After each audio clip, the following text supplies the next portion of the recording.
I'm so excited to see such a good crowd here tonight. There's a lot going on in the world, in our country, and in our state today. So thank you all for making the time to come and hear about a local issue. It's very important that we not lose sight of the local issue with everything that's going on. So my name is Janis Ching. I am the chair of the Berkeley Neighborhoods Council. If you haven't, thank you. If you haven't heard of our organization, we are a 501c3 nonprofit that was formed to help bring neighbors together. So our goal is to bring and tie together neighborhood groups that are trying to communicate with the city. We found that people have a really hard time navigating the system, so we try to help people who are forming groups around various issues, mostly around housing and developments in their neighborhood. So if you know anyone that is trying to get a group together to talk about something, you can come to our website, berkeley-neighborhoodscouncil.com, and contact us, and we can try to help you. We also host meetings the second Saturday of every month, almost every month, on Zoom. And so if you go to the website, you can get a link to that. We send out Kelly Hammergren's list of all the city meetings. So every week you would get an email if you sign up for the mailing list. And there's information on the sign-in tables if you're interested in that. Okay, so before we get started, I just want to go over our regular rules of etiquette. Just like on our Zoom meetings, we do this every meeting. We want everyone to be respectful of everyone's opinion. There's not going to be any shouting or booing or disrespectful behavior. I hate to ask you to leave, so please abide by that rule. I can't remove you to the waiting room like on Zoom, but we will. But we will, and I can't mute you, so we'll have to just ask you politely to leave if that helps. Okay, this meeting is going to be video recorded, and thank you to Berkeley Public Eye for being here to help us with that. And we're going to post that on our YouTube channel, so you can go to the website and then access the video. Or if anyone you know couldn't come tonight, you'll be able to get that. It may take us a few days to get that going. Did I say we're a 100% volunteer organization? So your patience is very much appreciated. Okay.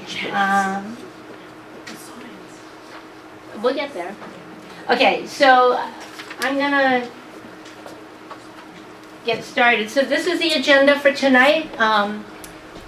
The first thing is, why are we hosting this meeting? So Berkeley Neighborhoods Council did not want to host this meeting. We asked the city planners to host this meeting. We felt it was the job of the city planners that we employ to tell the public what is coming and what they could be concerned about, what are the benefits, what are the concerns. The city planning department said they would only come to do a meeting like this if the city council member requested it. So we then went to city council and we asked all the council members and the mayor to please host a community meeting like this so that people could discuss amongst themselves what is happening. To date, there have been 2 such meetings, and of those 2 meetings, only 1 council member was actually present to hear comments from the public. So BNC felt obligated to host this meeting. It takes a lot of work to put these things on. You know, it's the equivalent of our annual budget to put this meeting on. So there are QR codes around the room if you care to make a donation, if you find this useful. The QR code goes to our PayPal account. And you can also do it on the website. So if you feel you are able to do that. We also, we invited the mayor and all the city council members to attend tonight. Do we have anyone in the audience? Wonderful. Thank you so much. I will say that Igor is the one council member that heard the public comment from his constituents, so thank you for showing up. Let's see, what was that? Oh, we also invited the city, the primary project planner for the Middle Housing Ordinance to come and do the presentation. We asked him to come and do the presentation and to sit on our panel. His boss, our city planning director, said he did not feel comfortable having planning staff associated with the language in our flyer. So they declined our offer to come tonight. So I don't know if any of you are here because you saw the flyer. Raise your hand if you're here because you saw the flyer. Okay. So yeah, the language in the flyer offended them and they didn't want to be associated with that. So they're not here. And so it's going to be up to me to give a brief summary of the proposed ordinance. Okay? So I am not a city planner. I did not go to planning school. Everything I've learned from sitting in the audience like you guys are and hearing what, how things work in our city. So you're going to get my take on it, but all the information in my slides I pulled from the presentation that Justin Horner, who's the chief planner, the person we invited to come, he came to the BNC meeting in September and answered a lot of questions. So I pulled a lot of my slide information from his talk and from the slide presentation he gave at both city council meetings. But any mistakes in there, they're mine. Okay, so I will do my best to explain it, and I'm going to try to explain it in plain English. So we'll see how it goes. So I think we just go ahead with that.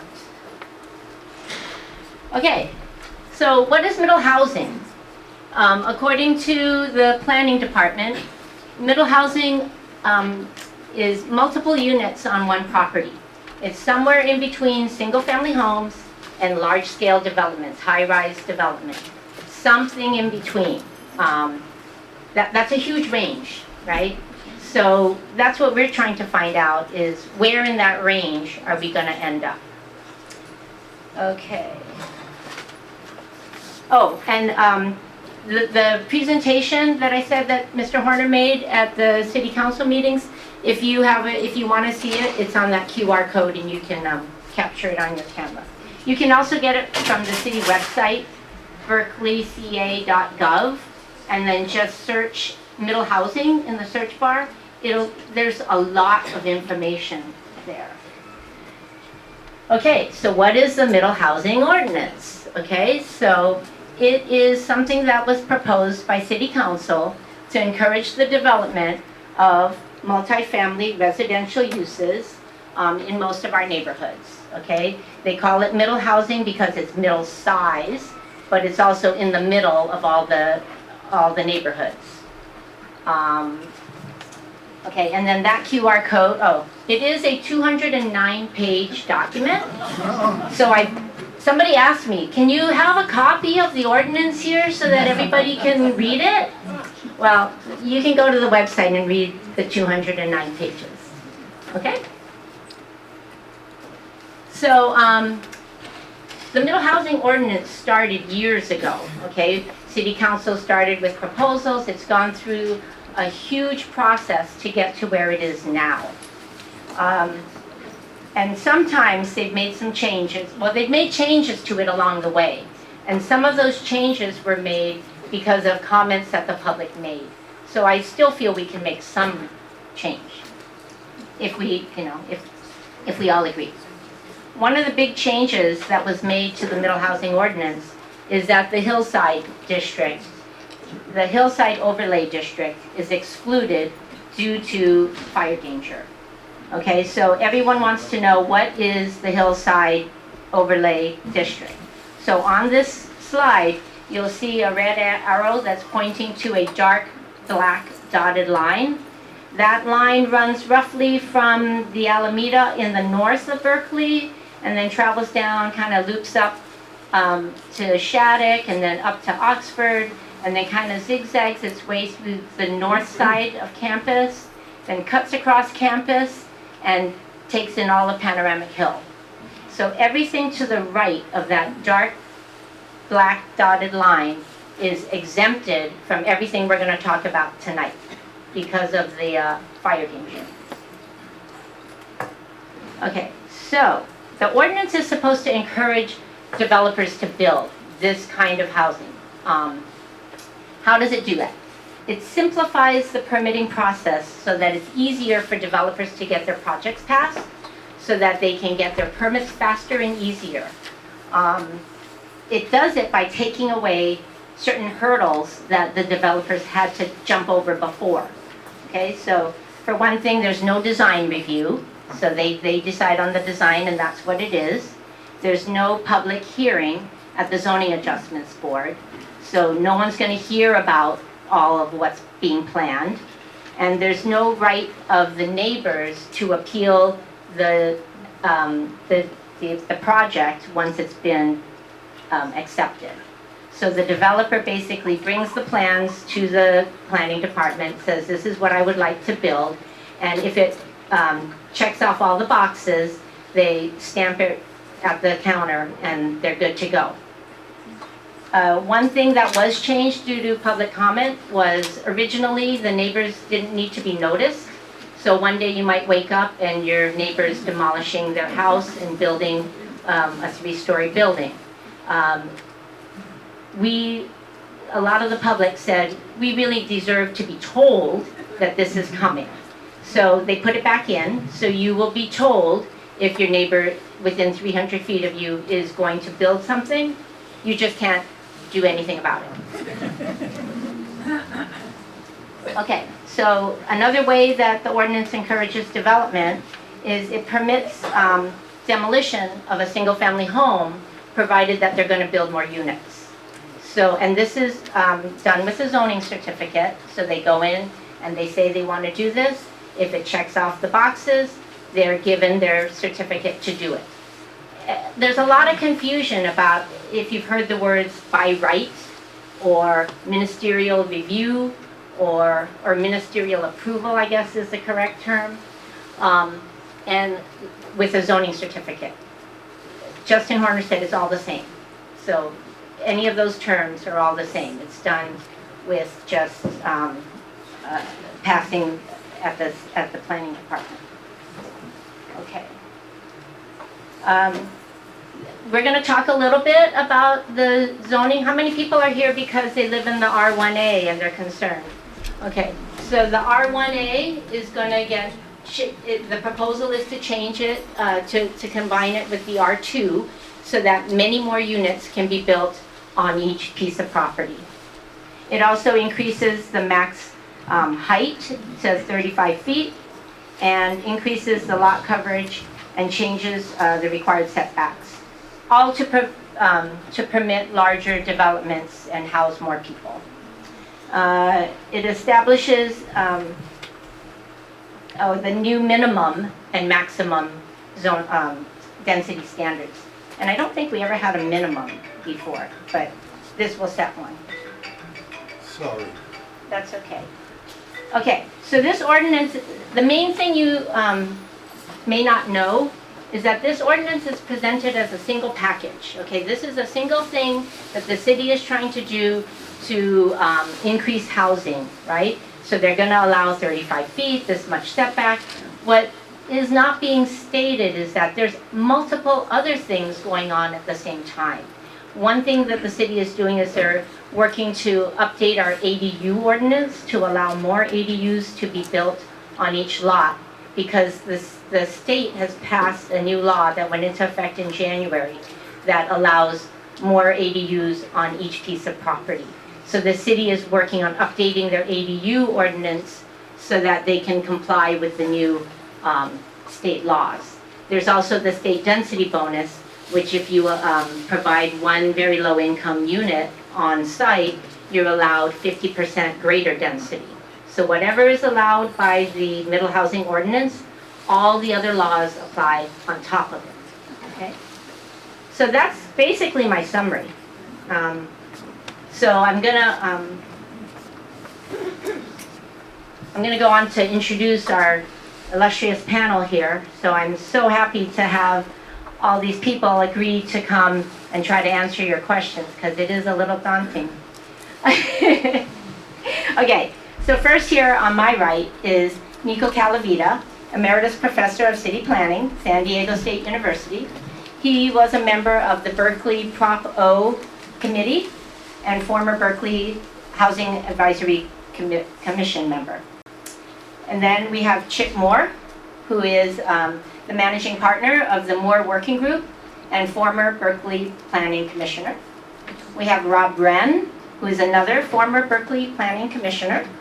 And we have Mina Wilson, Executive Director of Healthy Black Families. So let's give a...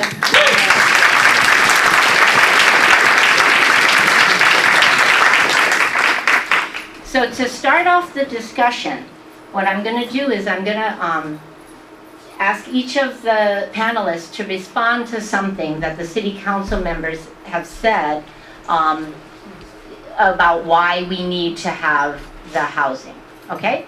So obviously our mayor and the city council members have made it clear that they want to pass this ordinance. The Berkeley Planning Department stated that their mandate is to advance these zoning changes for adoption. So I'm gonna we're gonna start with Mina Wilson at the end, and I hope it's okay, you guys, that I'm calling you by your nicknames. Okay, so Mina, the failure to create new homes to keep up with the Bay Area's population growth has led to predictable results, rapidly increasing costs and displacement of low-income residents and people of color.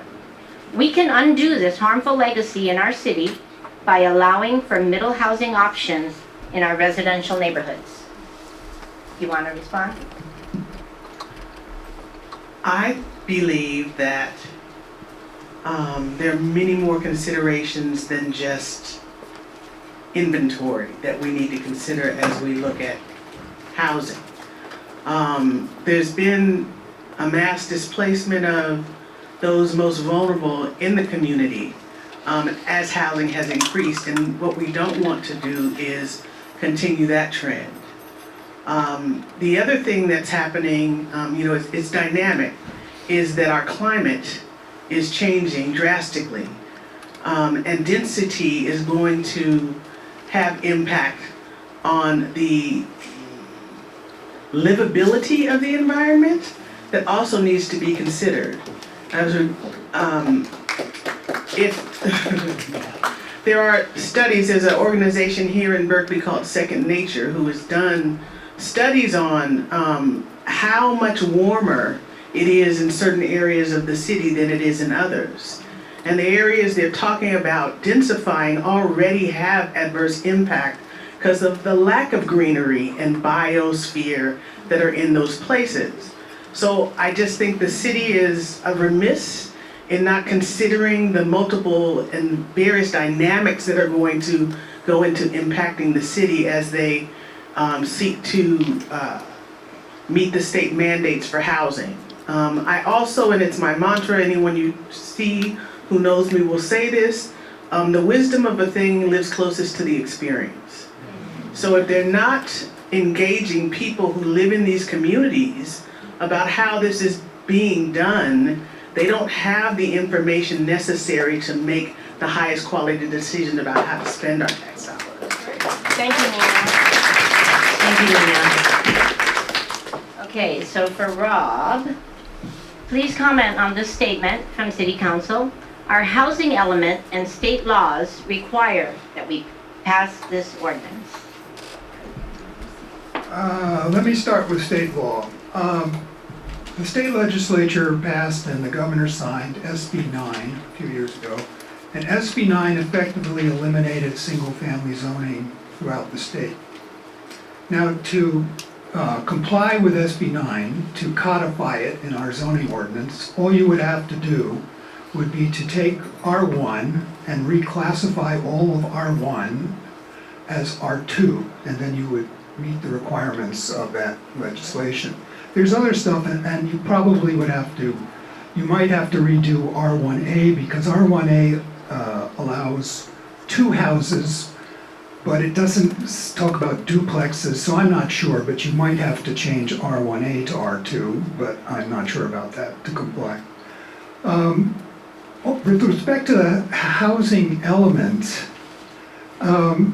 missing middle housing is mentioned in the housing element, but it should be noted that when they talk about it, they talk about amending zoning code to allow 2 to 4 unit development on one lot. Well, the city council now is talking about 5 to 7 unit development. So they're not talking about what the housing element was talking about. In addition, the housing element does not mandate that you have to build a certain amount of housing here or there of this type or that type. It inventories the housing, the locations, the sites that potentially could be developed on with housing. Whether they're going to be developed is a whole other thing. It's all about market conditions and whether developers will decide to build it. But when they did their summary of quantified objectives, they call it, they found that there are, first of all, they found this. Under Program 29, Middle Housing, they concluded that middle housing would produce 0 extremely low-income housing units, 0 very low-income housing units, 0 low-income housing units. What it would produce would be a total of maybe 770 units, of which 616 would be above moderate, which means high-income units, and 154 they estimated would be moderate. Moderate is like 120% of, it ends at 120% of median income. Median income is quite high in this area right now. Let me just tell you what it means to be low income according to the statistics. You're considered low income if you're a family of 3 in Alameda County with an income below 108,700 and something. Okay? So they're saying that those people will get nothing out of middle income housing. Okay? The other thing is, they also calculated that above moderate income housing, if you add what's entitled projects since 2018, pipeline projects under review, and pipeline projects pre-application, you come up with 5,784 above moderate units, which is more units than are required under the regional housing needs allocation, which is what this housing element is all about. How can the city meet the RHNA? And the thing is, you can meet the RHNA without building a single middle housing unit, which is not to say that we shouldn't have some middle housing units. It's just that to say that it's mandated by the housing element that we build, that we do what they're advocating, 5 to 7 units, or that we go with the particular development standards that they're proposing, 60% lot coverage. I'm happy to get into the details of this because frankly, the devil is in the details, and the details are what makes the Planning Commission proposal so bad. But let's let other people speak, and I can get back to that if you want to hear more.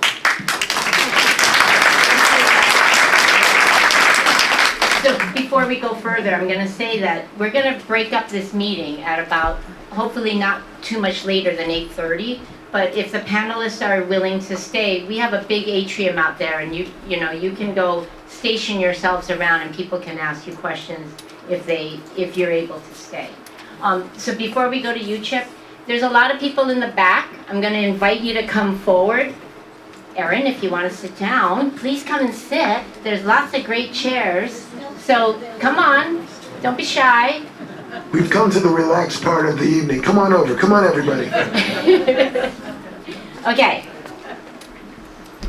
For Chip, building this housing will lower housing costs overall, providing workforce housing for people such as teachers.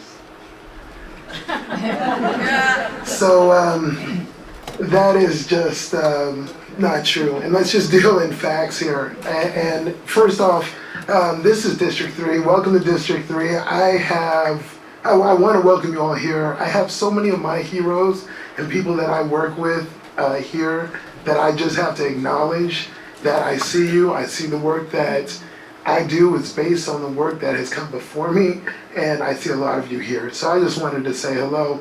Thank you for the service that you provide. I would not be here if it were not for a lot of the people here in this room.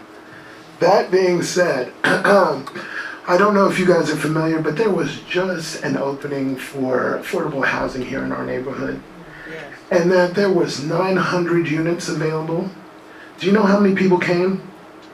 9,000. So let's extrapolate that. Let's look at what kind of housing stock and inventory we would have to have in order to create real impact on the needs of our community. I mean, affordable housing for a lot of these units is only going to be 1 or 2 units. This is not an affordable housing plan. Okay, this is getting our housing stock up at market rate, which is great for the owners of parcels who are creating their own generational wealth.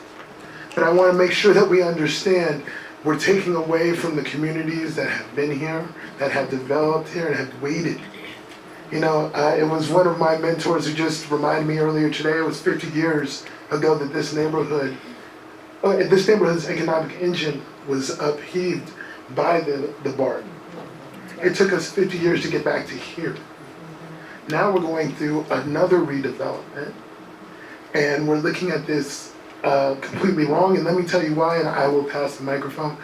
We are District 3, the most, I'd say, viable for developers to come into. And when we say that, that viability creates predatory situations for our community. And we do land acknowledgements in Berkeley. I would hate to have to add another paragraph about the African American community here. So when I say that, I'm also wanting us to reference that we're talking about our teachers, we're talking about our fire, we're talking about our police, we're talking about the people who serve our community but can't afford to live here. Is that Berkeley values? All right, I'm just gonna let that go right there. Is that okay? Thank you, Chip. Okay, for Nico Calavita. We should not worry about developers using state laws which allow increased lot coverage and height because the current economic situation does not support this amount of development. How can one answer that question? You need me to read it again? By saying that if it might not happen today, it'll probably happen tomorrow. So what kind of excuse is that? I'm curious to know who said that, because it's really a very strange statement.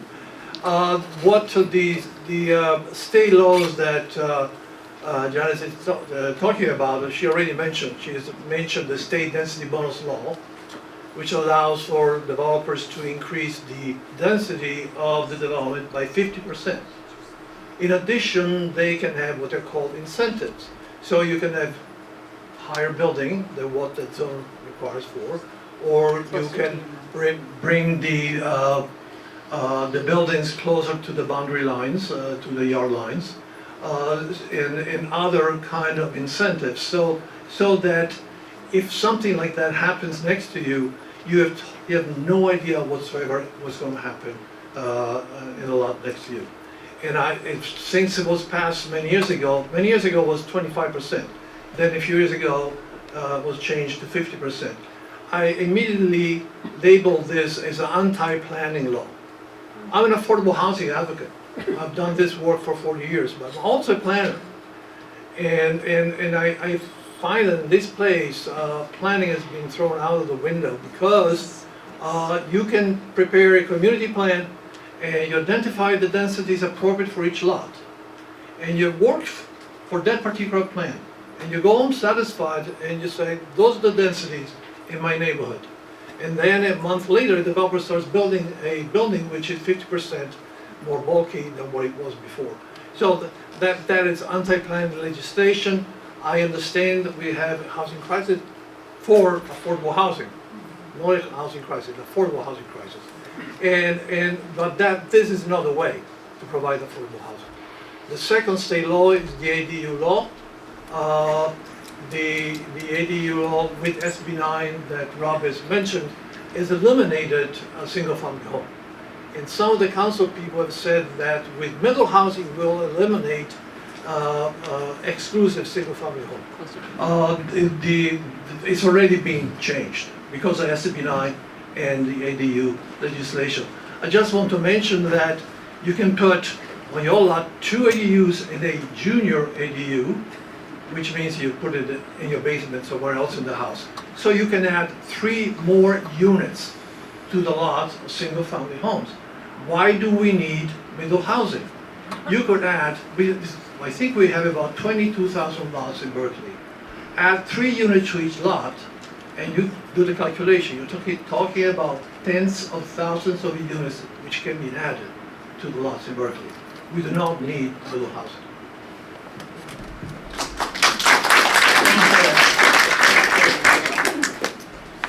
I'm just gonna leave it there for now. Okay, so now the moment you've all been waiting for. The audience gets to ask all the questions that you have about middle housing. But before we do, I'm gonna hold the mic, and I'm gonna hold it to you. So that's how we're gonna do it. And remember that we're filming, so if you are going to, oh, and I'm sorry, I forgot to say this.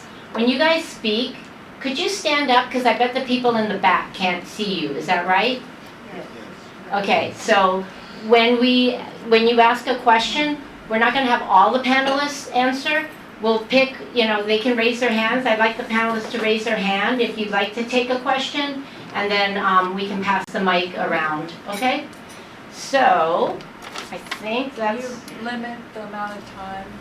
Yeah, so we're gonna try to get to as many questions as we can. So I think maybe the panelists can limit their answers to 1 to 2 minutes. And the audience, I would like you to make sure that your question is concise. We don't need a lot of background. Ask the question.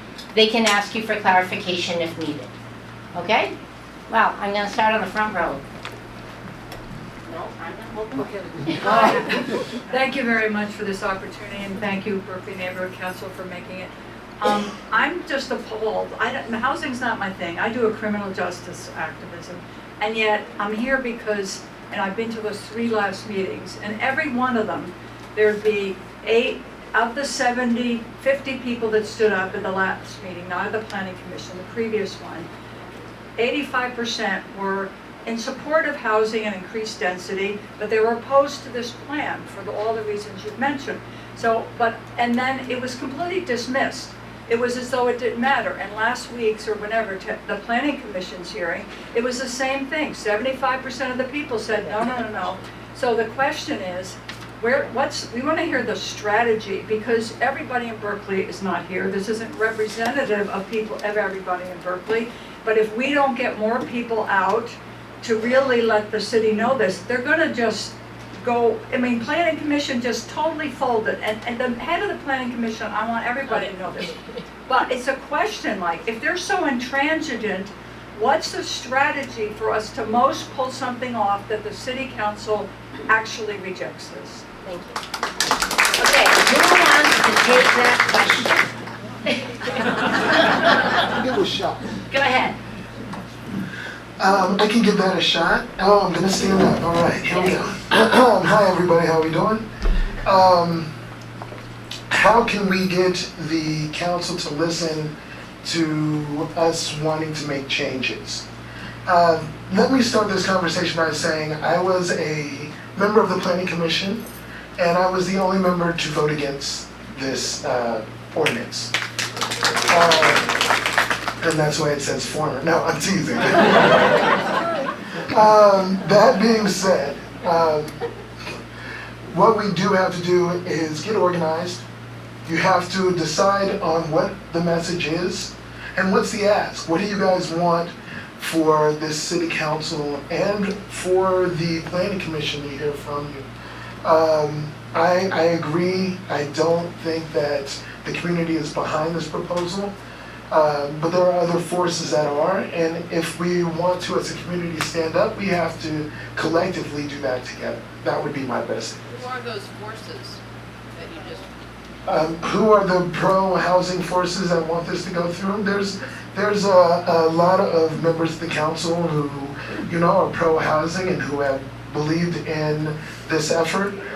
Some of us believe that this doesn't have to be a sledgehammer, that this can be a scalpel. Other of us believe that, we're throwing everything at the wall and we're seeing what sticks. And that's I'd say a direct reflection of who our council is right now at this point. Thank you, Chip. Not a bad thing, just saying that's me. Okay. Go ahead.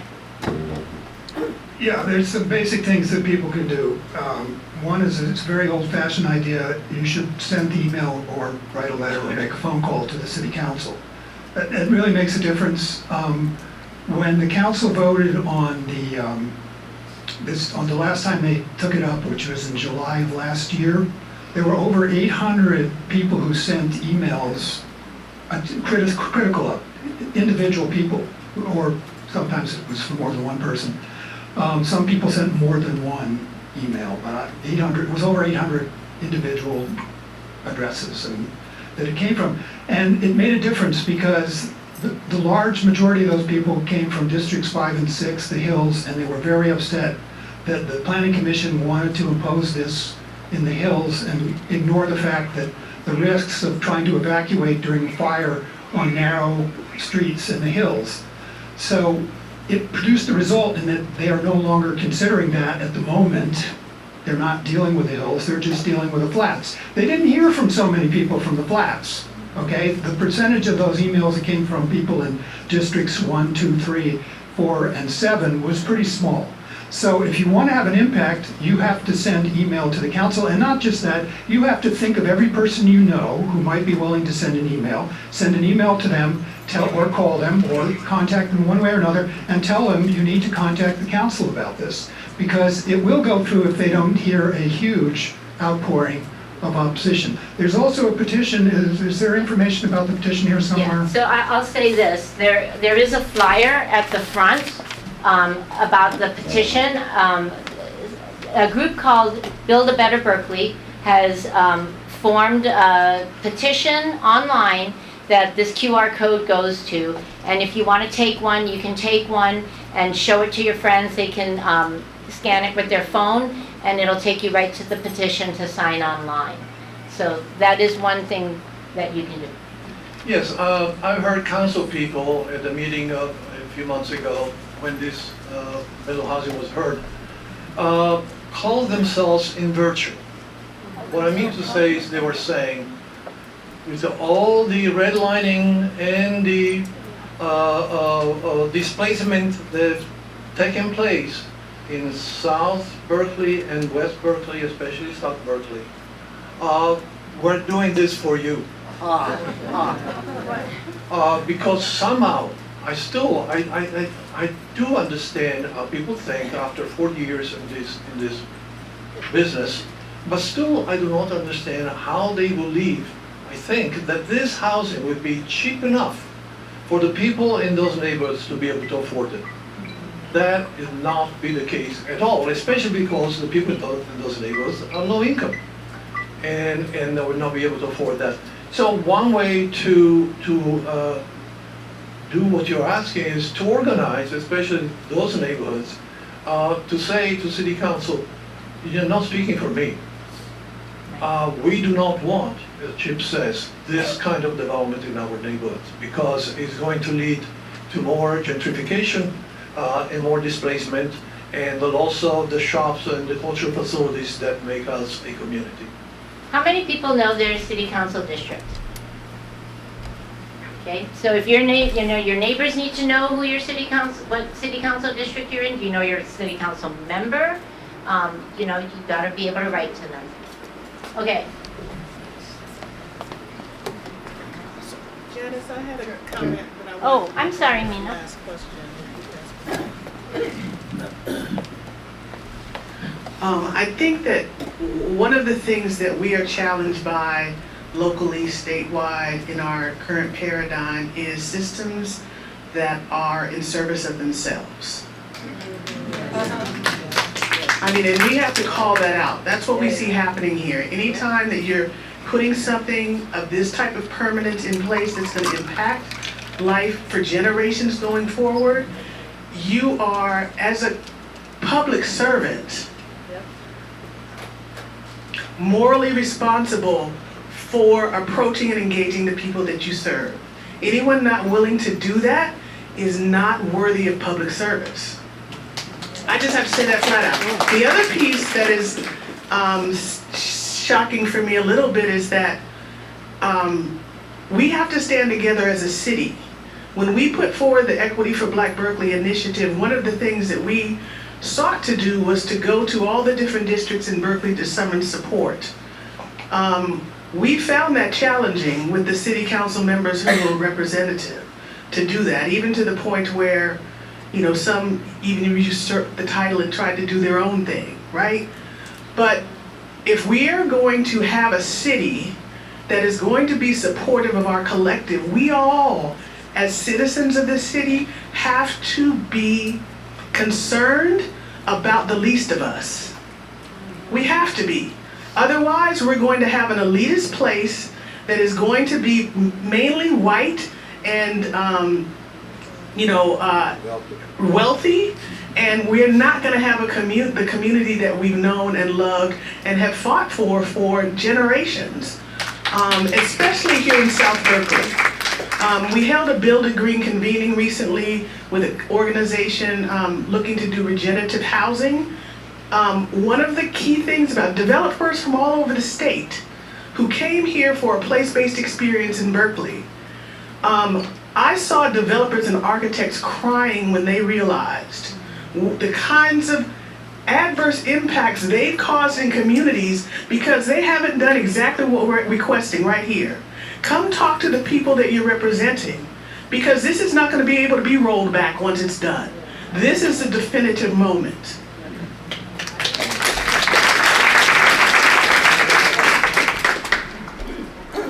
So I think that some of the people who support proposals like this believe in the trickle-down theory, such that if you just build more and more and more, things will become more affordable.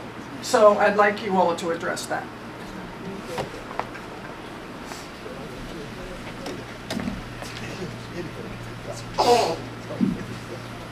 Okay, so trickle down, I think everybody in the room know about trickle down theory in an economic sense nationwide.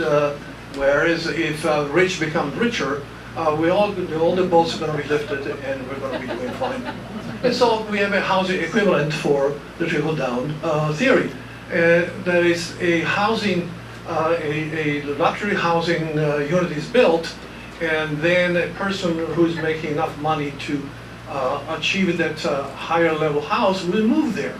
And then that house will be open to the person beneath them. So there is this chain reaction all the way to the bottom. So the people who are poor will be able to get the higher level house that will now be available to them. That is nonsense in an environment in which you have people from the outside coming and getting the units that is being built. It might work in a situation in which the economy is stable or even the economy is going down. Brownstones in New York, they were inhabited by rich people, then there was a white flight, and they became available to poor people. That's trickled down. But not in a situation in which you have a wealthy state where people come with salaries of $200,000, $250,000. An economist at Berkeley, Enrico Moretti, has written a book about the future of jobs. And he says that for each high-paying jobs, 5 jobs are created to service that job, and 3 of them are low-income jobs. So we have a housing crisis, if you think about it, because the Apple and the Googles of this world are creating all these high-paying jobs. That then creates the need for affordable housing. they should be taxed. Some cities have done it. Washington, in the state, in Seattle, they applied a salary tax, a per capita tax for workers, for companies up to a certain size. And they're getting lots of money. In this region, that's unthinkable to try to get to the creators of the housing crisis, which are the job creators. So that is something that we need to think about in terms of trickle down. People coming from out of states and taking those homes. The reverse is true, that you have a trickle up, that is housing becomes much more difficult to find, then it becomes even more difficult for people to access the higher levels of housing. So the studies which be made saying that it works, they don't look at the situation where you have a incoming jobs into a community, but look at it as from a static point of view. Thank you, Nico. I do want to make a comment about that, because when we had our BNC meeting with Justin Warner, the principal planner, he did say at the meeting when somebody asked him, is this going to actually build lower income housing? He said, it will, but it will take a very, very, very long time. Yeah, the Turner Center in Berkeley did a study years ago, and they said it would take 10 years. Okay, 10 years is a long time, yes. thank you. I have a question of you all, and it's a strategy question, which is, what is the thinking of members of the council? Where is there the inclination to vote for this, and where is the inclination to vote against it? Basically, I'm asking, where does one put pressure on you? I'm sorry you're not there. Where can one apply some pressure in order to try to get something, and or what are the arguments that you think will appeal to the different council members so that they're not just hit with a barrage of things, but one somehow gets in where you think you might make some sense, they might get some common sense.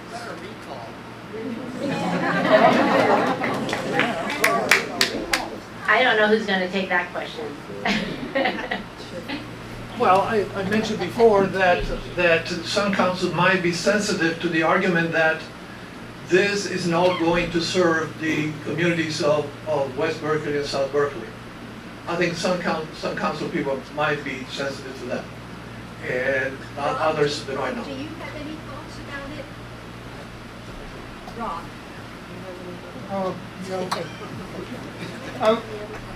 I'm going to, just to follow up immediately on what Nico said, I want to call people's attention to an important study that was done of Berkeley, okay? It was done by the Anti-Eviction Mapping Project. They did it for the Rent Stabilization Board. It's called Densifying Berkeley, Potential Impacts on Displacement and Equity.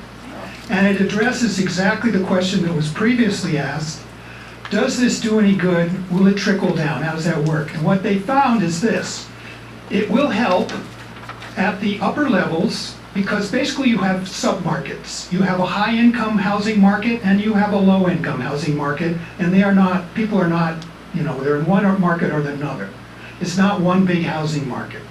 And what might happen is a housing unit, a two-bedroom unit that was going for $4,000 a month might only go for $3,900 a month if you build enough of those units. Maybe they even get down to $3,800 a month. But it's not going to do anything. In other words, the benefits, what this study says, will be at that level. In other words, if you're one of these high-income people and you can, it's really hard to pay for $4,000 a month, but maybe you can squeak, it's easier for $3,800, okay. But it's not going to do anything for you if you're low income. I want to define a little bit about rents and what people can afford, because whenever you talk about affordable, you have to talk about affordable for who. And the standard that's used is you're not supposed to pay more than 30% of your household income for housing costs. That's rent or mortgage if you're a owner, and also utilities included. Yes. Now, take somebody with an income of $100,000 a year, a household, not a person, a household with $100,000 in it. What can they afford in rent? Well, if you do the math, it comes out to $2,500 a month. Well, that's enough. There's a building built near me, 2 blocks away, that you can get a studio for that with 347 square feet. Actually, it was $2,495 for a month. But you're not going to get housing that's big enough for a family. You're not going to find an affordable 2-bedroom. You might luck out and get a rent-controlled unit when the one becomes vacant. But the new housing that's being built, no, you're not going to be able to touch that. So I don't know if people are going to be impressed by these kind of arguments and if the council will be open to hearing this. But I want to point out some of the things that this study, it's called Densifying Berkeley. You can Google it at home and you probably can find the study. I think that's enough that you'll need to. They recommend several things regarding, they talk about middle housing and they make recommendations, and I want to share what some of those are. First, they say mandate a racial impact study ahead of all rezonings. That don't just do it, find out what the impact will be in neighborhoods like South Berkeley and West Berkeley. They also recommend that you not do middle housing in South and West Berkeley, but you start with Southeast Berkeley, like the Elmwood, or North Berkeley. Okay, and they're not advocating for any particular version of middle housing. They're not advocating for the extreme version that the Planning Commission is now supporting. And like I say, I'll get back to that at some point and tell you what's really extreme about it, but I just want to start with that. And they also say increase the production of affordable housing. Well, what is our city council doing now? They're going to be talking on June 24th at their meeting about cutting funds for affordable housing, of taking money that the voters voted. We voted for Measure U1 in 2016. They want to take that money away, 2.5 million of that money that was earmarked is meant to be for affordable housing, and they just want to plug a budget hole. So, that's going in the opposite direction. Now, there are some positive things. The Maudel Sherrick community building is opened up. There is some affordable housing being built. We have a huge opportunity across the street with Ashby Bart. I was on the subcommittee of the Planning Commission that did the Adeline Corridor Plan, and that plan calls for 100% below market affordable housing in Ashby Bart. If we do stuff like that, we can really, whether the council will be impressed by this, I don't know. I'm sort of taking a creative way of answering the question. Thank you, Rob. So Igor Traders Aid wants to make a comment. Hi, just one quick correction. That middle housing meeting is coming back on June 26th, Thursday, not the 24th, 26th. No, the 24th is the vote of the city council to cut the budget for affordable housing. My apologies. I misunderstood. My apologies. Right, so there are 2 meetings, just so everybody knows. On the 24th, they're going to do a budget meeting, and that's what Rob is talking about reallocating the money. And then 2 weeks from today, on the 26th, is the first hearing of the Middle Housing Ordinance. Okay. Thank you to the panel. It's wonderful. As you hinted at, it seems that being able to build many more units is going to raise the property values for people who already own single-family housing. And we haven't heard about this sort of massive transfer of wealth or value to people who already have their houses compared to those who don't yet. And I'm really wondering, is the city not required or not able to do an economic analysis that says, here's what happens to housing prices when you make this new flexibility, and here's what happens to rental prices, and how many units would you have to compensate? Thank you. I don't know that there's been a study on that yet. Thank you for the question. I was going to bring up the issue of how this upzoning will increase the value of land. And there's a house on the land, so the house will go for a higher price. So this is an unintended consequence of what this will do. So that if there are relatively cheaper housing in the lower income neighborhoods in Berkeley, those prices will go up. So you eliminate the opportunity for people to buy, and have a single family home. So how do you address that? Through land value capture. The city has a land value capture policy. which they used only for Avalon Corridor, but they never used it for South Berkeley. So if people are interested, they can talk to me. And I just want to make a quick you sure? Keep it going. Okay, I just wanted to add something very quickly about that when it comes to the transfer of wealth and this home ownership piece. I think it's very important. As I said, this is District 3. This is where traditionally low-income members of our community would reside, our African-American community. This is where we called home. These properties are now going to be predatorily looked at because we know that the access to entry here has less barriers. And so, yes, we do believe that these recommendations to leave District 2 and District 3 out of this, at least until this gets started, is great. I am working and talking to city council members that say, hey, is there a way we can slow this down? We know that the city has 200 plus properties within our community, and a lot of those are underused and undervalued. Can we start with, the city and our budget issues? Is there a way that we can talk about filling that hole with what we already have? And there has been some reception. Yeah, I'm working on it. It's okay to clap, because I need you all to clap if we're going to get back up. So go ahead and clap on it. And this is from the auditor's report. We have 20 plus underutilized, undervalued property parcels right now. But we have 200. Let's take a look. It's worth taking the time to do this right. Generationally, our children and grandchildren will thank us for getting this right. Okay, I know that Mina wants to make a comment, but before we go forward, I'm going to apologize right now. We are never going to get to all of your questions.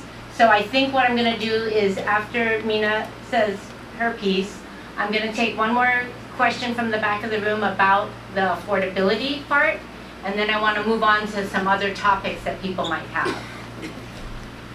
So as through the Equity for Black Berkeley initiative that we've been working on, we were able to pass the affordable housing preference policy. The challenge is there's no affordable housing, right? So as we outreach the community, they're like, well, what are you telling me this for? But what we're trying to do and what we have our eye on, and this is why I think our city leaders really need to get with the folks in the community, again, the wisdom lives closest to the experience, is put together a portfolio of solutions that might work to create a pathway to more stable housing for those who are the most displaced from this community. Affordable housing is a piece of it, but there's also experimentation going on with limited equity cooperative housing.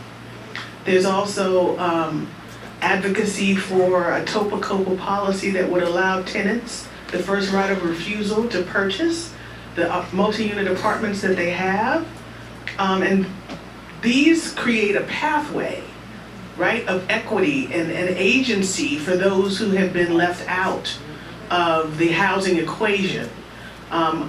Middle housing, there's no mention of affordability.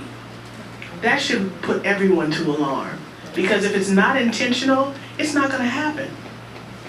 Thank you, Mina. This is a question from Mackay Freeman, the CIL Systems Change Advocate. She said, it's important to state what our community wants in truly affordable housing for working class, disabled, and senior housing. I feel this is how we are not taken seriously because we haven't been clear. It is not enough to assert middle housing will not provide affordable housing, but rather to ask, how does middle housing solve our housing elements requirements for extremely and very low incomes? How does it affirm fair housing requirements? How will B and C uplift these requirements? Thank you. So we did have a little bit of talk about the housing element. I think Rob touched on that. So I'm going to move on and see if somebody has a question about a different topic. I'm going to go to Kate. Thank you to the panel and to BNC. This policy seems to pretend that human beings are the only thing on the planet. And it does not deal with the environmental impact of these policies whatsoever. So I'd like to hear from panelists who have some knowledge about what other cities have done to ensure that we have green spaces, that we have solar panels, and that we recognize that human beings, like other creatures, also need open space. I feel like this is a missing piece of this altogether that we haven't discussed yet tonight. So I'd love to hear from the panelists on that topic. Thank you.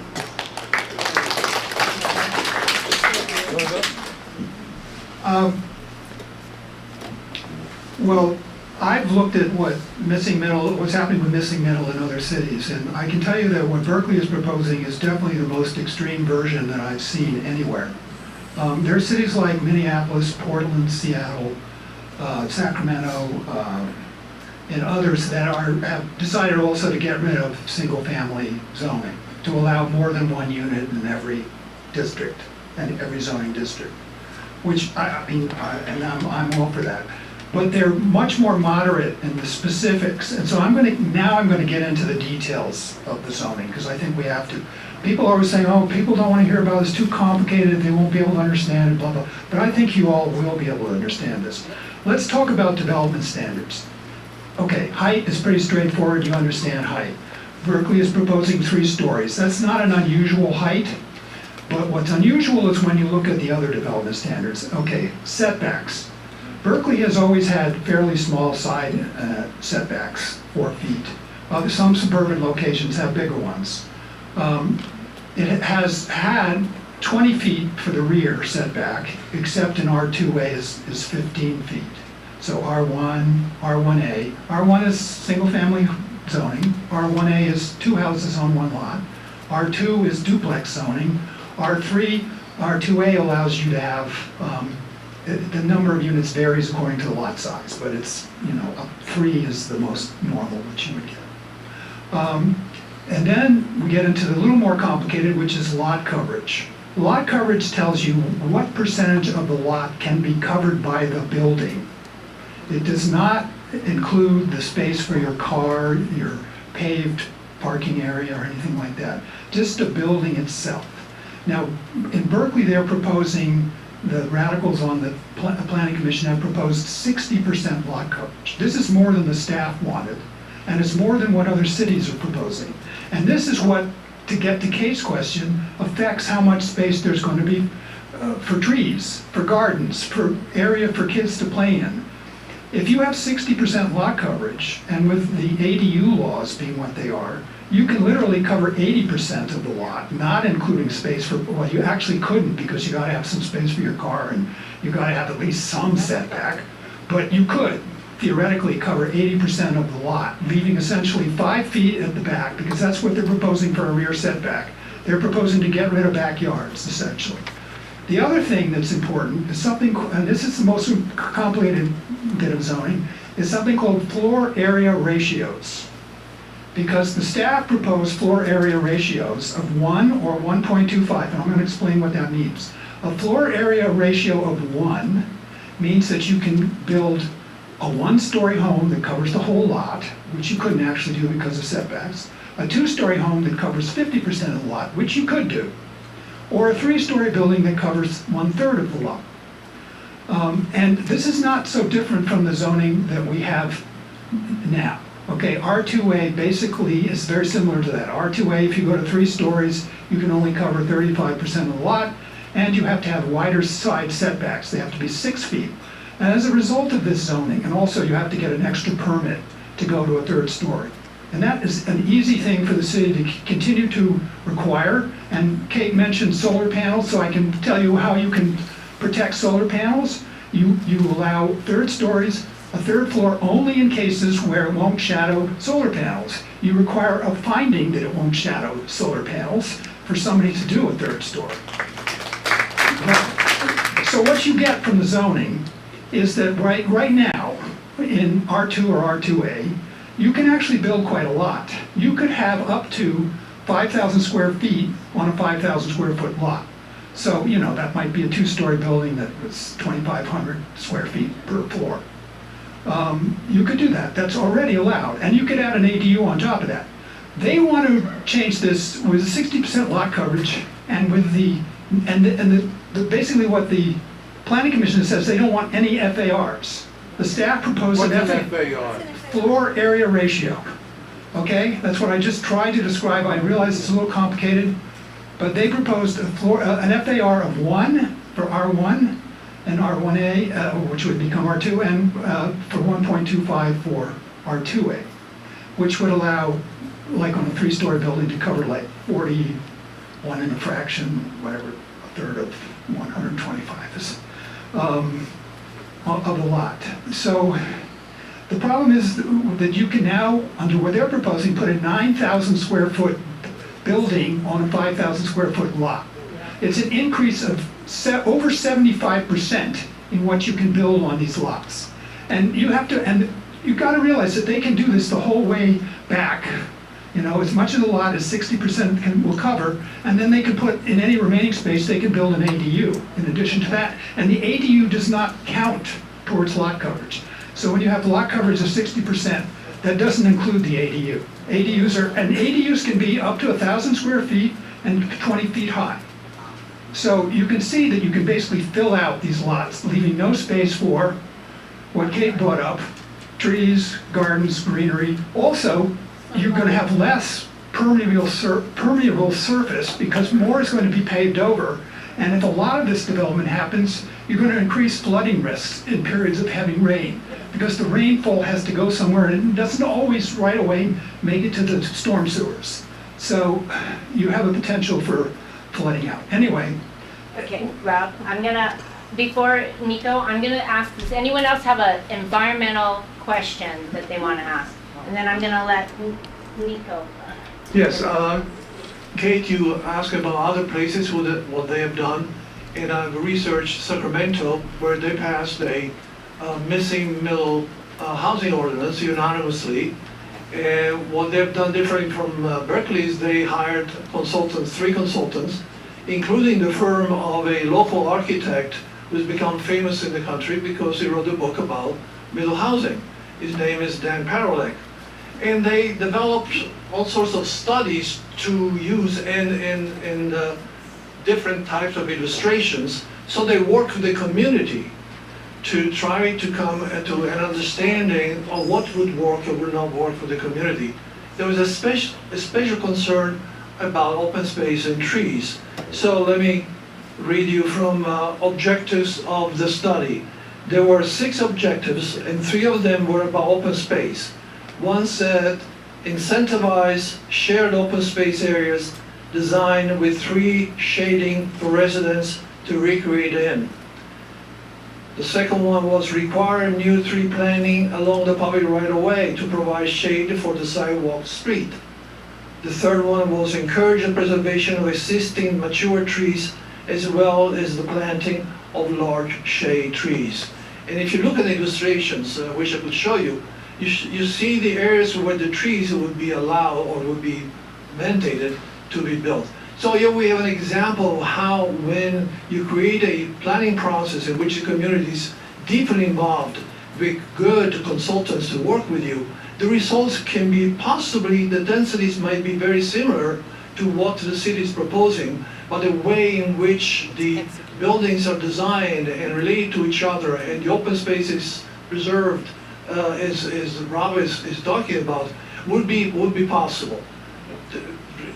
If we ever ask, the major ask that we have is open the city to more participation and hiring consultants. I suspect the city is trying to save money because they have 2 processes going on, one on Shattuck and the other one on San Pablo, and I participated in one of them, and there were all sorts of consultants.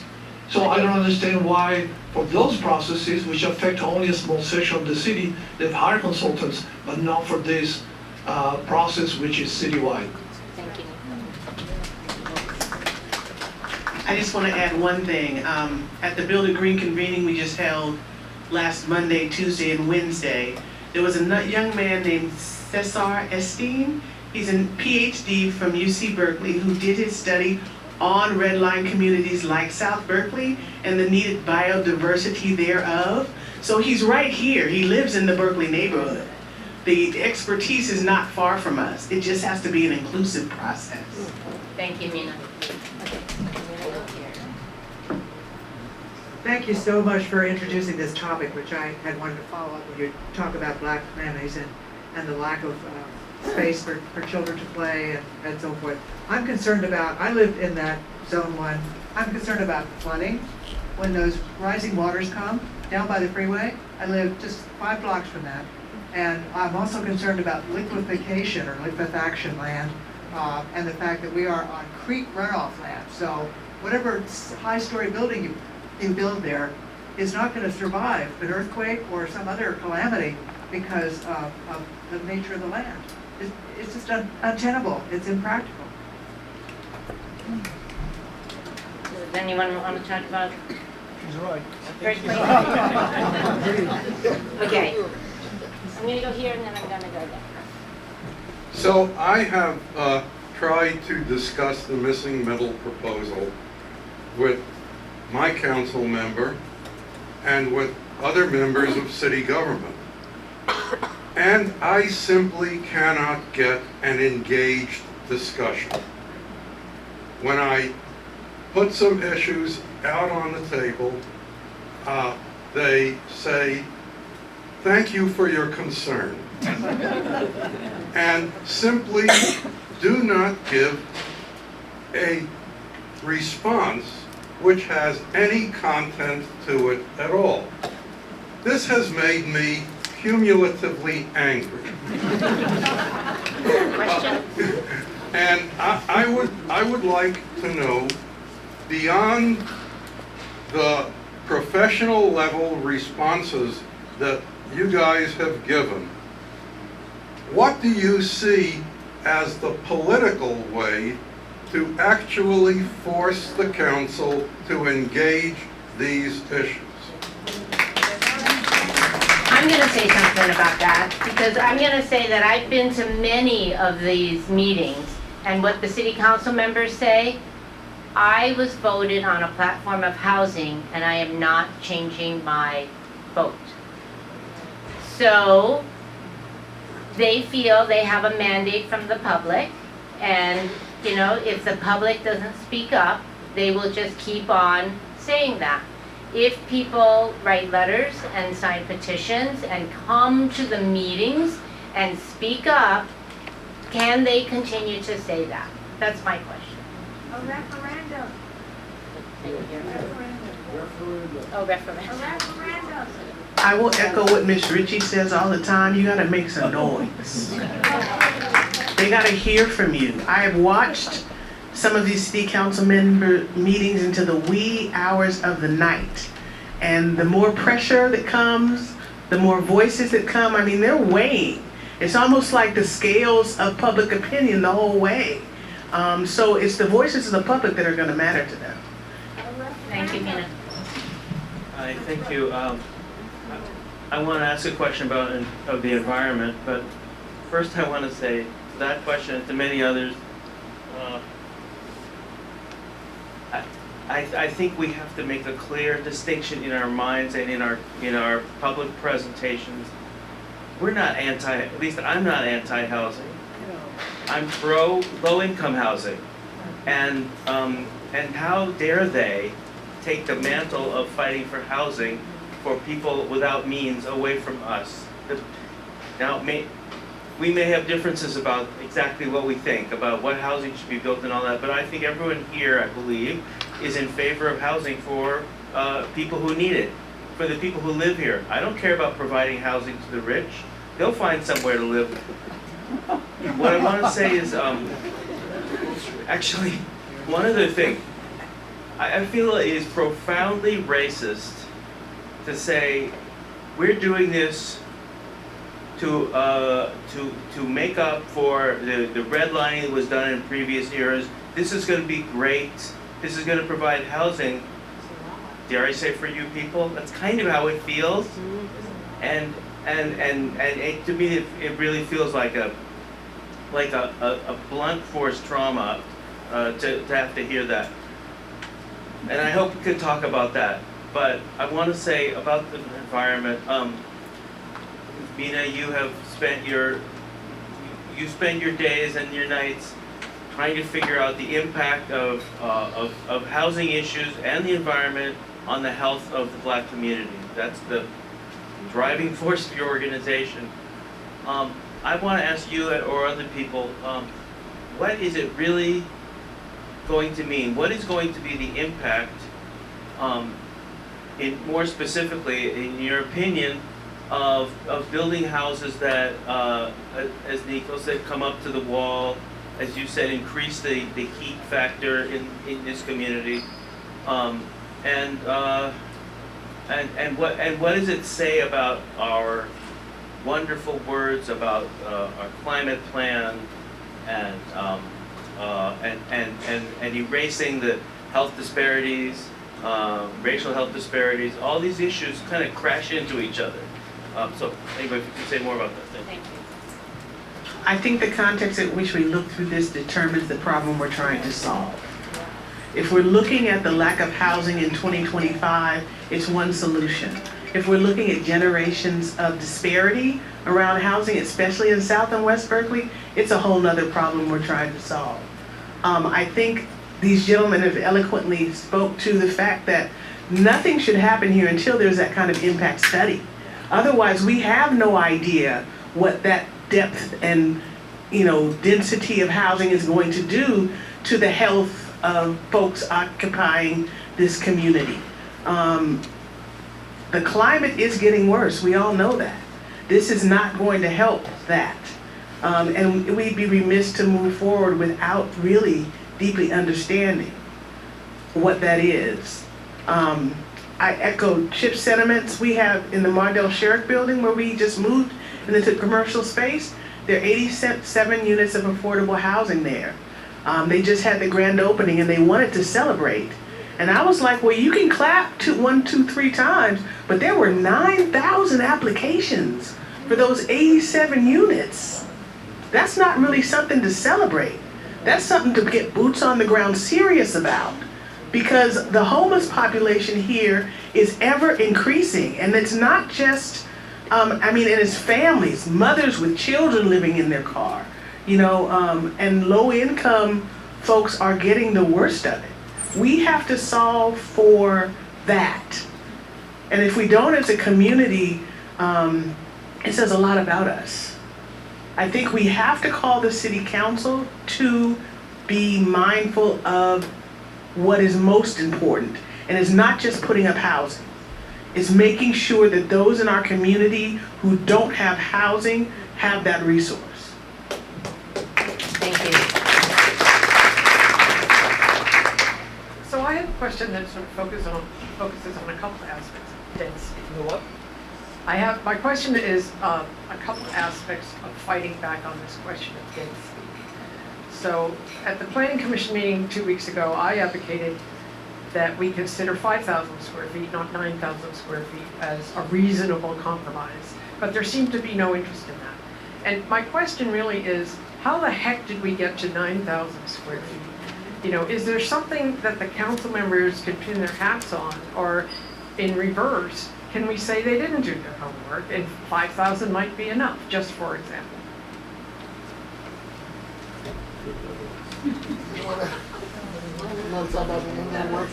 I'll do it. So I'm not really a good I am not a good conversationalist when I'm trying to navigate my words to not give you the answer that would probably politically correct. So I'm just gonna put it out there. Is that fair? Okay. Put it out there. Okay. So if 9,000 is what we're left with, somebody said, I want 9,000. And they gave a call to the planning office. They made sure they had the votes for it. And then they said, it's okay, we can put it in. And that's usually how those kinds of things work. I mean, allegedly, you have some people who might know better than I, but I think that's accurate. There was a time we were at 5,000. I remember that. I was serving, and the numbers adjusted. They changed, and the project got bigger. So, there's a lot of inner workings that we're not all privy to. I don't have those answers. I know that when things change, calls get made. Thank you, Chip. And it's always a good place to start. So my question kind of hinges off what Mina said, where once this gets passed, it's done. The concrete goes up, it's here forever. And I'm asking it with Nico in mind because San Diego seems to be a little bit in front of us in this movement. So specifically, there's been a lot of talk about impact on infrastructure, additional sewer, additional electrical, parking, somebody brought up watershed. I'm wondering if there's any lessons that have already occurred in other communities that are already doing this, where they found an adequate infrastructure there for this that they had to work through. Yes, San Diego passed an ordinance during coronavirus, and it was passed without participations. And so the effects of that ordinance, which allows, let's say, many units on lots, more than what Middle Housing in Berkeley will allow. So it's a terrible situation. But now it's come out that the results are horrible. And so there's been a revolt on the part of many neighborhoods, especially in Compton neighborhoods, which were the original place where the African American community existed. And so now they're making changes to the ordinance. In terms of public infrastructure, there has been a fight about, in San Diego they have what they call development impact fees, which do not really exist in Berkeley. I was surprised about that. And there is now talk to reinstate them under particular circumstances. So San Diego is a lesson in terms of being aware of what can happen under particular circumstances. Here, the density bonus law will allow, will be possible on large lots, and that's also a concern that people have to voice to their council person. But the main point is that in my letters to council, I've written a few, I asked them to at least please call for a study 4 or 5 years after you pass this to assess the impacts that this middle housing is having in different communities. That, I think, is something they can do and should do. Because in San Diego it was horrible. Here, I think bad things also going to happen, but it would take time to come out. I think a study would be needed, so I hope that everybody, in your letters, in your contact to council, will ask for at least a study to be mandated 5 years, 4 years from now to evaluate middle housing. I hope everyone has their paper and pencil out and are taking notes of what they're going to write in their letters. I think it might be useful to talk about what's an alternative approach to middle housing that we could support. What I think basically would be reasonable would be simply to say, let's, excluding West and South Berkeley, at least until some process is done to evaluate the potential impacts on those areas. In other areas, we could simply say, if it's currently R1, or R1A or R2, it will now be R2A with this current development standards, not with the extreme development standards being proposed by the Planning Commission. And like I say, the devil is in the details. It's getting rid of the rear setback. It extremely increases in the amount of lot coverage. It's not having a floor area ratio. This all coming from the Planning Commission. The staff had a proposal that was much more reasonable, though I think their mistake was they still thought we should allow 5 to 7 units. 5 to 7 units could lead to the density bonus, which once somebody decides to build 5 units and invoke the density bonus by providing one low-income unit, and remember, low income is income up to 108,700 something. One of those out of 5, and then you can jump up to a 7 or 8 or 9 unit building, and then you can add stories, and you're allowed to have 50% more. So 50% more than 9,000 square feet. So I would advocate for that. I would, like I say, I would exclude South and West Berkeley until what the study that I cited recommends that there be a study done of the potential displacement impacts in South and West Berkeley. But in the other areas like the Elmwood and like North Berkeley and areas like that, I think it wouldn't be unreasonable to just go to R2A. R2A would basically allow 5,000 square feet. It would allow 3-story buildings, but with setbacks that are bigger, so the third floor doesn't have as big an impact. And as I would even add, as I suggested earlier, something to protect solar panels. You can't do a third story if it's going to impact solar panels. And that would be a reasonable thing to advocate for. And nobody can call you a NIMBY. And the YIMBYs who basically run the city council now, if you're not for what they're for, you're a NIMBY. You don't want housing. Well, that's nonsense.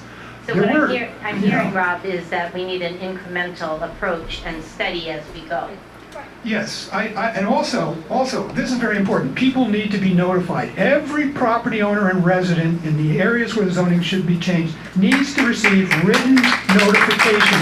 It's inexcusable that the city hasn't done this already. And except they did it in R1A, only they did it wrong and they inaccurately described what was going to happen.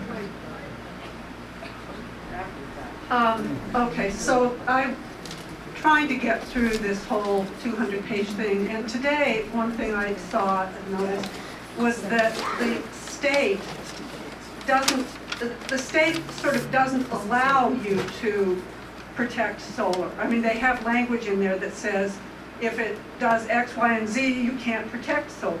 I'd also like to say something that I think there are some media people here who I hope will see another point of view. And that in Berkeley, there's a huge percentage of people that get taxed at a lower rate than other people. I wonder if they're willing, because part of the reason the city's doing this is because they're starving for money. I wonder if people who are getting taxed at that lower rate are really willing to change that. But anyway, that thing about the state protecting solar, they give the excuse of the state laws. So I think your question is, does the state law prevent us from protecting solar?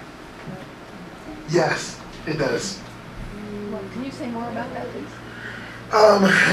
It was put in there so developers would not have to pay. We actually thought about creating a tax credit option that because a developer has built so high that a neighbor would not be able to use their solar, or their solar would be less efficient, that there would be a fee or a tax that would be put on this new development.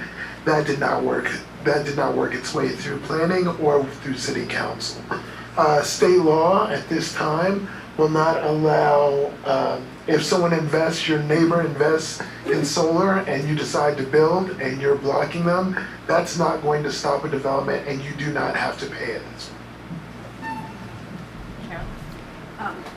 Yes, Rob, you just actually touched on part of my question, which is if District 5 and District 8 will be impacted, and if it would be helpful to reach out to them, presuming those districts will become very frightened if the people here are frightened, knowing that they can impact on them.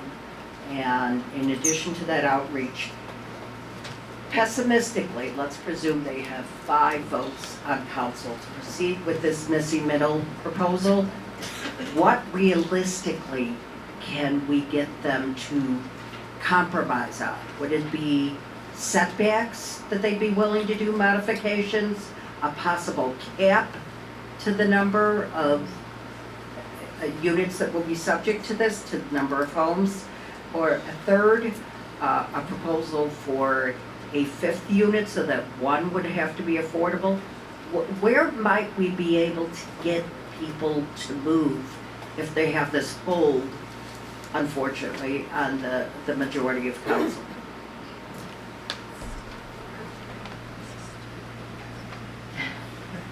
Yeah, I think that is a $24,000 question. Okay, wow, there's a lot of hands. Nobody? I would like to answer that question in different ways.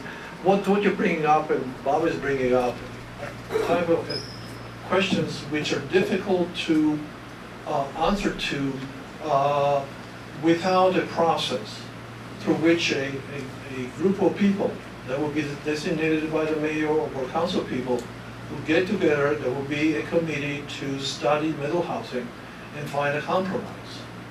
So that is the way to go. Because my alternative is to not have middle housing and utilize only ancillary dwelling units, ADUs. So what we could call for is, as part of the process, if they were willing to, is to establish a committee to which both of citizens and the planners and the YIMBYs and the NIMBYs and so on, to come to a compromise that would change what we have now, but still would allow some density to take place.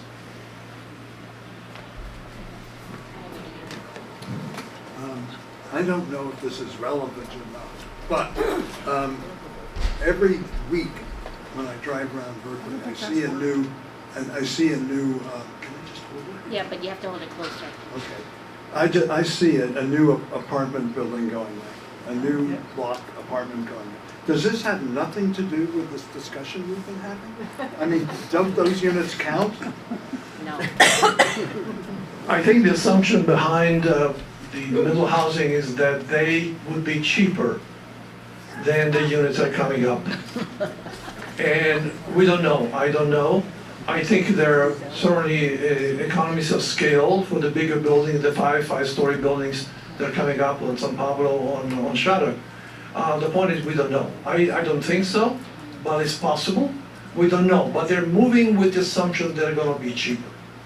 And so that's why they believe that they have to push for it, because they're providing housing that is cheaper than what the market's providing with large buildings. That's really behind this attempt to build housing.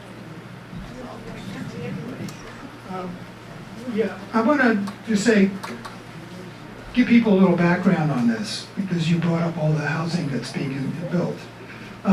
You know, the regional housing needs allocation sets a certain number of units at each income level that the city wants to see built.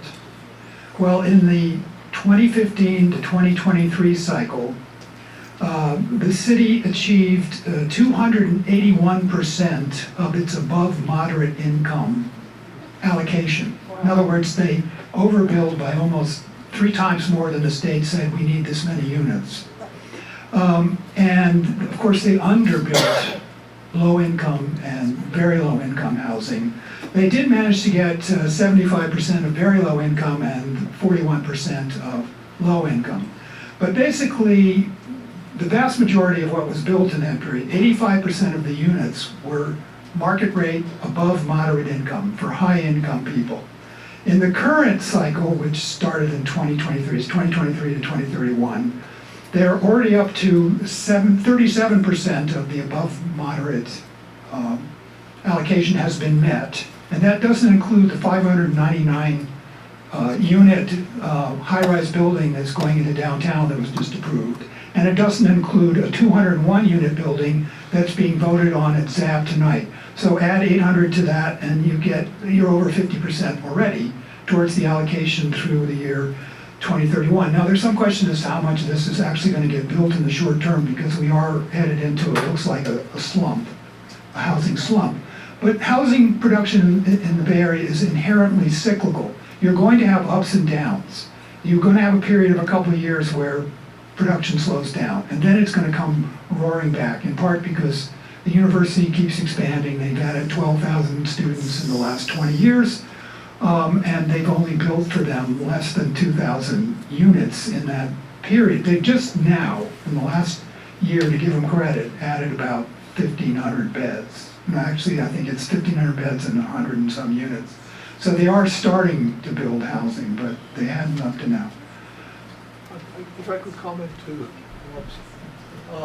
Rob, you did not mention the middle housing production. I think what the people pushing for middle housing, they're saying that the market takes place of over 120% of the area median income and takes care of it abundantly, right? And through subsidies and federal and state programs, we're building low-income and very low-income housing. And their point is that nobody is building moderate-income housing. So that's really what pushes them to advocate for this.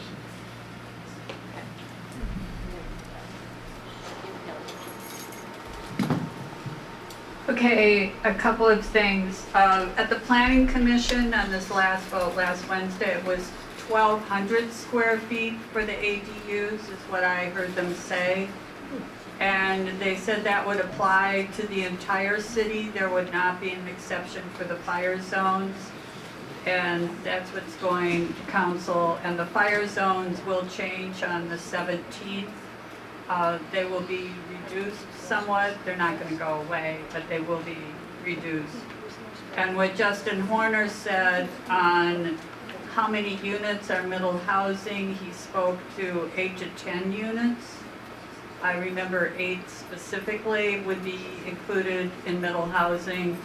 And Lori Drosty, this was her parting grace, middle housing, and it was middle housing was supposed to be middle income. That was how this was initially sold.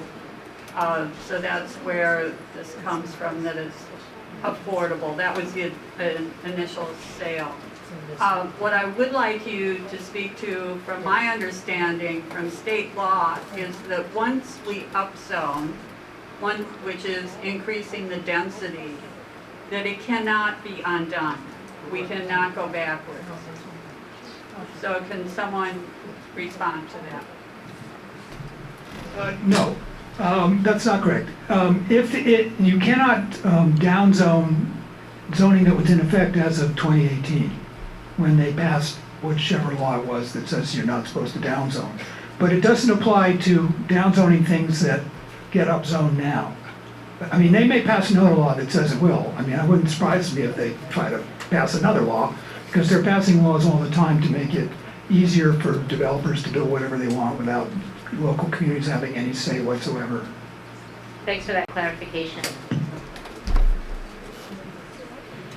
Given what you said you can do under state law already and with the ADUs, I think a reasonable tack for this group would be to go to City Council on the 26th and to say, we have already enough laws in place to produce more housing.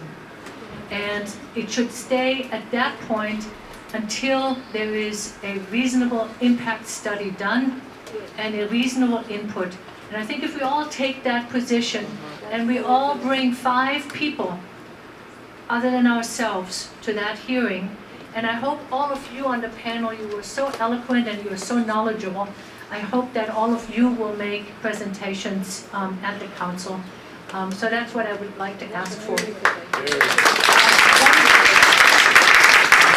One clarification, under SB 9, how many units can be put on a parcel now? And then when we add the ADUs, what can be done right now with the existing laws? And is there, are these laws allowing for development as a matter of right, or do neighbors still have a say today as to input and requests for modifications?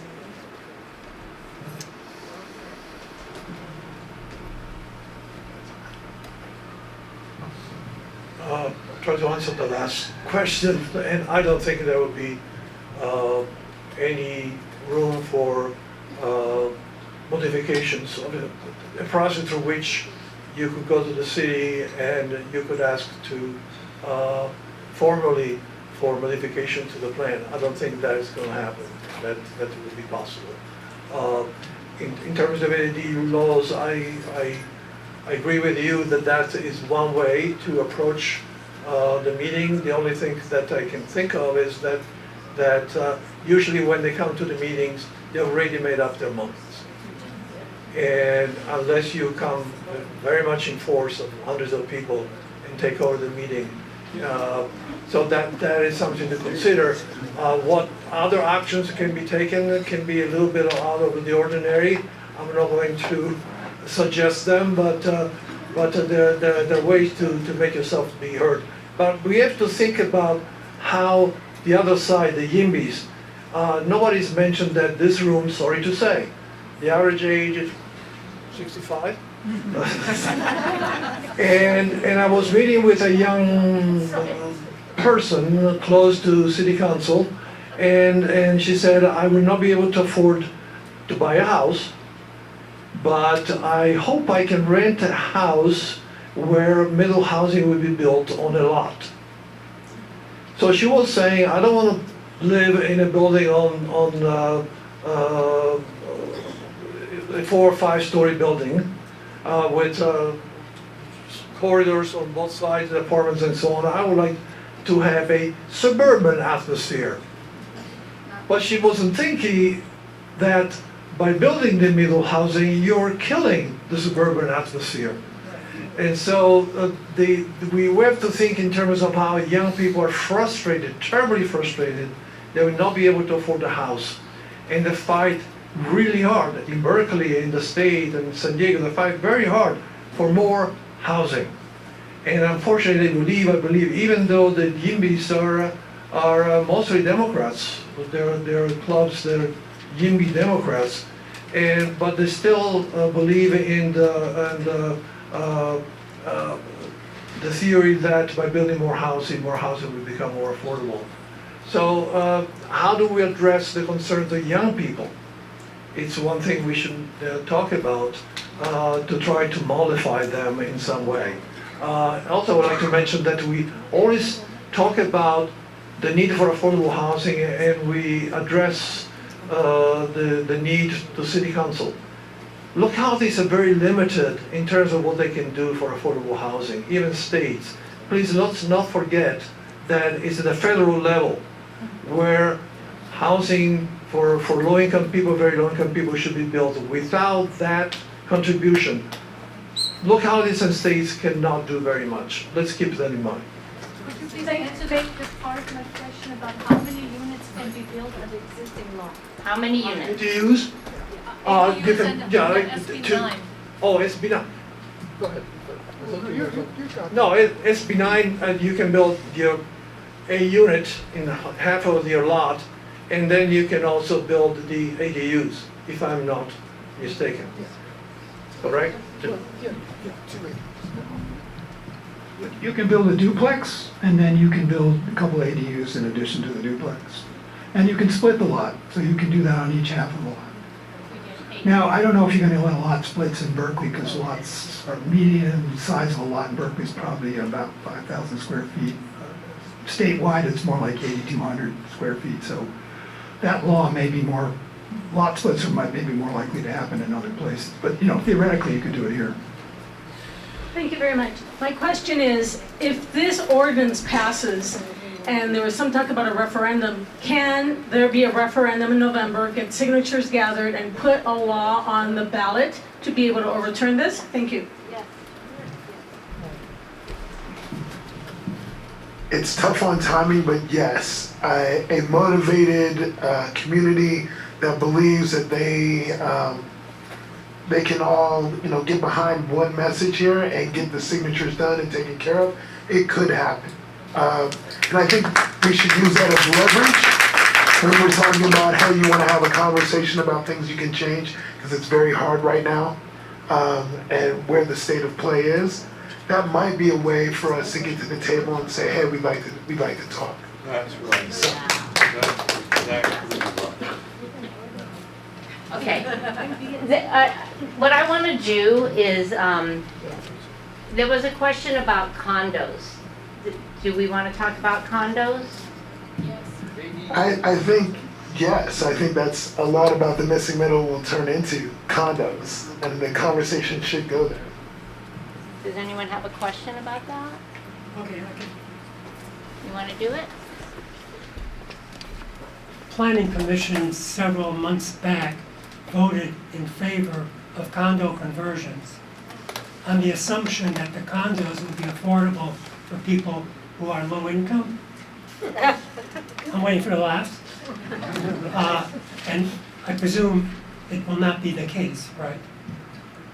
Absolutely not. And that's one of the reasons that I'm very concerned about missing middle, If you look at a parcel owner who's going to go ahead and take the time, energy, and effort to, destroy their own home, build up multiple units, and then to say, the value increases per unit. With the density bonus, with the opportunity to build, you can have multiple units and then convert to condos. So you're not only developing what could be just a rental space, but then you're talking about ownership of these units. And the initial parcel owner, that's a windfall. That's what we're creating here.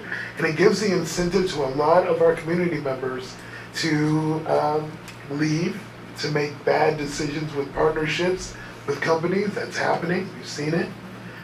There are a lot of impacts that we don't see yet, and we do need somebody to say, wait a minute, let's put a report together and figure out, is this really going to serve the community that we love so dearly? Okay, so what I want to do is I want to skip to final tips and takeaways. So I'm hearing a lot of ideas, and I'm thinking, we've talked about talking to your city council member, we've talked about writing to council, signing the petition that's going around. On June 26th, the city council is going to hear this item as a first reading on the Middle Housing Ordinance. Then I think that they have to wait 2 weeks to get the second reading. So they're required to do 2 readings of this ordinance. The first one's going to be on the 26th, and then I believe they have to wait at least 2 weeks to have the second reading. And at that second reading, they can pass it. September. There's no meeting in August. Thank you, George. So it will be in September, so there'll be a little gap. It could be in July. That's true. June 26th, it could pass in July. So at that second reading, they vote, and then it's done. So I think everyone needs to be aware of that. And then, let's see. I think, just getting everyone informed on what is happening, because so many people have no idea. Okay. So I'm going to allow each of the panelists now to have a couple of minutes to speak on anything that hasn't been brought up yet that they might want to discuss, or any points that they want to say. All I'd like to say, and it's been robust discussion, is if affordability is not intentional, it's not going to happen. We're in a very capitalistic climate. People are looking to profit from real estate. That's one of the reasons affordable housing is such a challenge. Missing middle doesn't speak at all to affordability, and that's a dire problem for those who have the least.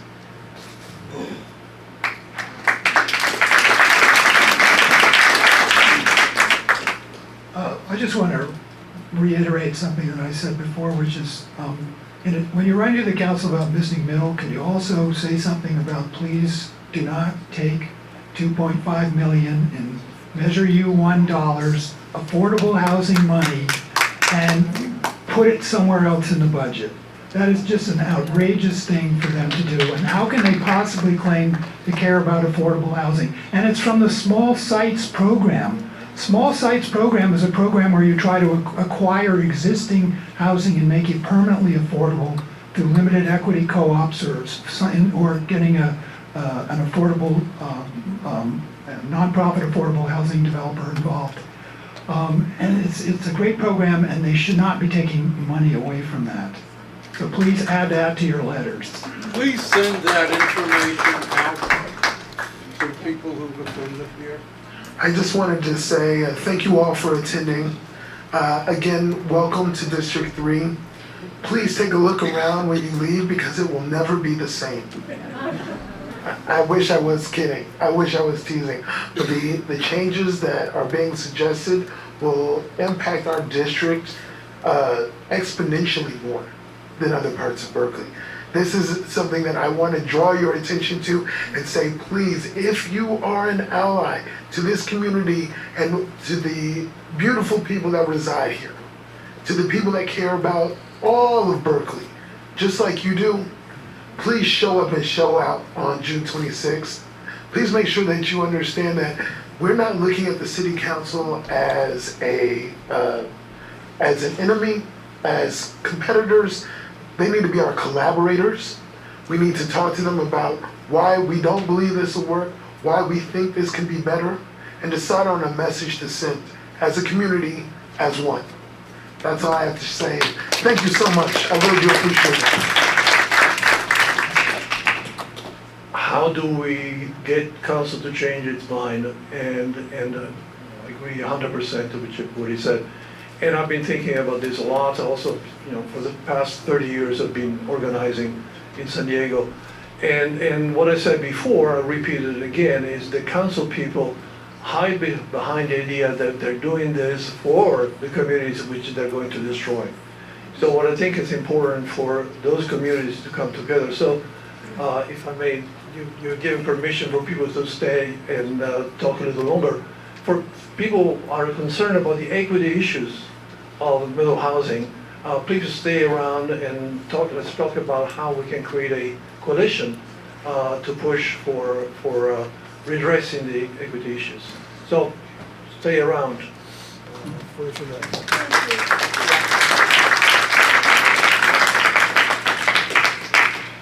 So I just want to thank you all for coming on behalf of Berkeley Neighborhoods Council. I know there was a lot of ideas. I think it gets overwhelming, but try to stay focused. Pick one or two things that really speak to you, and try to make your voice heard with your council members. So thank you all. And thank you for a wonderful meeting. Oh, and I forgot. There's food. If you didn't get any food, one of our leadership committee made a whole lot of cookies, and there's sandwiches back there. So please take food and help yourself. Thank you very much. Did I forget something?